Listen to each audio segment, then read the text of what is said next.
Il s'avéra qu'Abou Bakr n'avait vraiment pas perdu son temps.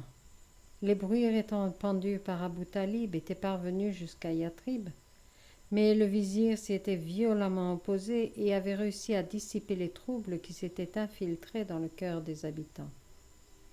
Yatrib restait donc doublement fidèle à son prince. Tel était le fruit visible de son séjour.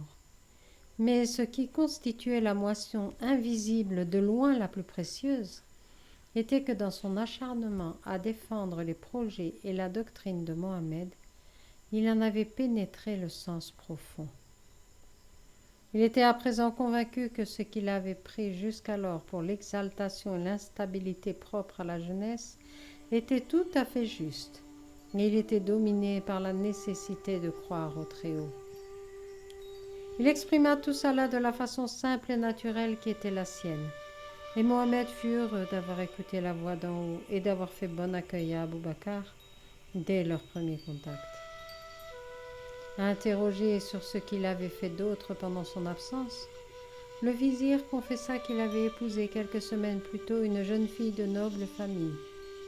Cette nouvelle également réjouit le prince qui pria Abou Bakr de présenter sans tarder son épouse à Alina. Maintenant que son vizir était revenu à ses côtés, Mohammed pouvait se consacrer d'autant mieux à l'élaboration de la nouvelle doctrine. Il lui apparut alors qu'il ne parvenait pas à résoudre bien des questions qui se présentaient à lui. Ce qui un jour lui semblait évident devenait nébuleux le lendemain. Alina, interrogée à ce sujet, lui répondit toute songeuse.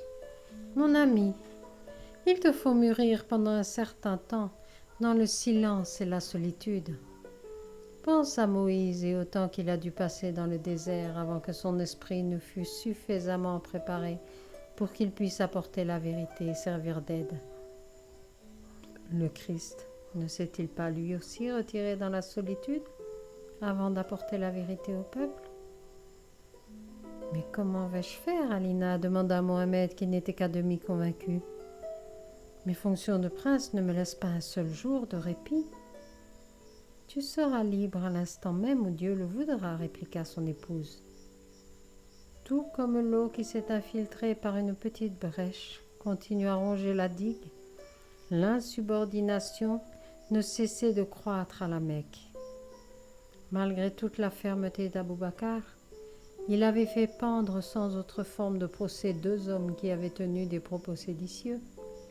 Il savait cependant que Mohammed les aurait graciés. Cet exemple fit trembler la population pendant quelque temps, puis tout fut rapidement oublié. Le prince se montrait plus que jamais en public, mais à présent il ne rencontrait plus systématiquement la confiance absolue des premières années. Il arrivait que l'on réponde à ses questions de façon insolente, parfois même il n'obtenait aucune réponse. Il chercha ce qui n'allait pas dans son propre comportement, et se tourna en priant vers le Seigneur afin d'apprendre ce qu'il devait changer dans sa vie. Il resta longtemps sans réponse, et pensa qu'il fallait voir dans ce silence un signe de la colère divine. Il ne cessait de prier et de supplier. Et au moment où il s'y attendait le moins, la voix du guide lumineux retentit. « Mohammed, sois en paix. Ce n'est pas toi qui es responsable de ce qui va t'abattre sur la ville. Les hommes en portent eux-mêmes la faute. Il fallait qu'on en arrive là pour préparer le terrain à la doctrine que tu es autorisé à transmettre au peuple. Rassemble les tiens et emmène-les à Yatrib où ils seront en sécurité. Mais laisse Abou Bakr ici. Une émeute sanglante éclatera dans cette ville. Les fétichistes s'en prendront aux Juifs et les Juifs aux chrétiens, mais tous diront qu'ils agissent en ton nom. N'y prête pas attention et garde ton calme.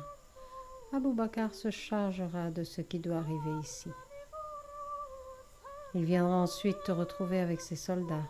Laisse-lui alors le soin de veiller sur tous ceux qui te sont chers et pars te retirer dans la montagne. Là, le Seigneur permettra que tu sois préparé à reconnaître ce qui est aujourd'hui caché encore à tes yeux. Mohammed avait maintenant la réponse à toutes les questions qui le préoccupaient. Il avait également reçu les instructions bien précises. Rempli de gratitude, il remercia d'être guidé d'en haut avec autant de sagesse et de bonté. Le lendemain matin, il fit part à Alina de ce qu'il avait appris. En dehors d'elle, seuls Mustapha, Ali et Saïd furent mis dans la confidence. Tandis qu'Ali et Saïd mettaient en lieu sûr les écrits les plus importants et préparaient tout pour leur propre voyage et celui de la famille d'Ali, Mustapha et Mohammed profitaient du calme de la nuit pour emmurer tous les trésors dans la cachette secrète du palais des Kouraïch. Ils prirent tant de précautions que ni les nombreux serviteurs ni Ali, qui s'affairait au-dessus dans ses appartements, ne remarquèrent quoi que ce soit. 2 jours plus tard, tout était prêt. Mohammed fit d'abord partir les siens avec Ali et Mustapha, accompagnés des serviteurs les plus âgés. On prétexta qu'il était nécessaire d'envoyer les femmes et leurs enfants à la montagne, car leur santé était trop fragile pour la forte chaleur de la Mecque. Et si en fait on apprenait qu'ils s'étaient arrêtés entre-temps à Yatrib, qui pourrait y trouver à redire? Alors seulement Mohammed parla à Abou Bakr. Il lui dit que le plus sûr était de quitter pendant un certain temps la ville où sa présence ne faisait que semer le trouble. Le vizir y avait déjà songé, mais il n'avait pas osé le suggérer de peur que le prince ne s'imaginât qu'il cherchait à s'attribuer la première place. Mohammed le rassura donc sur ce point et lui donna plein pouvoir pour exécuter en son absence ce qui, après mûre réflexion, lui semblerait nécessaire et bénéfique. Il fallait trouver à présent un motif officiel permettant de justifier le voyage de Mohammed. Abou Bakr avait également une idée sur ce point. Des messagers de Yatrib étaient venus récemment prier le souverain de faire également édifier un sanctuaire dans leur ville. Mohammed avait d'abord dû refuser, mais il avait promis de venir lui-même s'entretenir prochainement avec les habitants.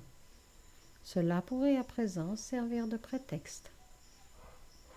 Même alors, Mohammed ne souffla mot à Abou Bakr des instructions reçues pendant la nuit. Il avait compris qu'il était préférable de se taire. Mohammed ne quitta pas de gaieté de cœur la ville qui lui était devenue si chère. Dans quel état la retrouverait-il? Si l'émeute éclatait, il se pourrait qu'il n'en reste plus pierre sur pierre. Mais cela aussi se ferait selon la volonté d'en haut. Mohammed quitta discrètement la ville avec pour seul compagnon Saïd et 2 serviteurs.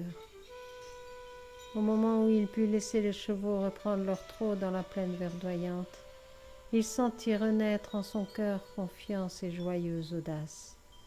Il allait maintenant au-devant de sa mission. Mais auparavant, le Seigneur voulait encore parfaire son instrument pour le rendre plus efficace. Il ne pouvait que s'en réjouir. À Yatrib, il trouva les siens bien installés dans un ancien palais parfaitement conservé qui appartenait à la ville depuis la mort du dernier propriétaire. La population accueillit son prince avec des transports de joie. Il ne dit pas qu'il s'était enfui et continua à faire croire que sa famille devait se rendre prochainement à la montagne. Quant à lui, il était venu pour faire enfin la connaissance de ses fidèles sujets de Yatrib. Il leur dit qu'il s'apprêtait à donner à tout le royaume d'Arabie une foi unique et valable, et qu'ensuite Yatrib aurait un magnifique sanctuaire où tous les habitants pourraient prier Dieu. Il y avait tant de choses à régler avec les responsables de la ville qui voulaient profiter pleinement de la présence de leur souverain que les journées passèrent très vite. De fidèles messagers envoyés par Abou Bakr rapportèrent que les troubles ne cessaient de se multiplier à la Mecque. Puis un jour, il n'y eut plus de messagers, et Mohammed comprit que l'inévitable s'était produit. Ali et Saïd demandèrent à retourner là-bas pour combattre aux côtés d'Abou Bakr si cela devenait nécessaire. Toutefois, Mohammed les retint. Leur présence ici était indispensable, car il savait que l'on approchait du moment où il serait obligé de laisser les femmes. Des commerçants en voyage apportèrent la nouvelle qu'une émeute sanglante avait éclaté à la Mecque et avait été cruellement réprimée par Abou Bakr. D'autres rapportèrent par la suite qu'un incendie faisait rage dans la belle ville. Puis, on ne vit plus personne. Yatrib semblait complètement coupé du sud du royaume, Telle était la volonté de Dieu qui voulait aplanir le chemin de celui qui devait apporter la vérité.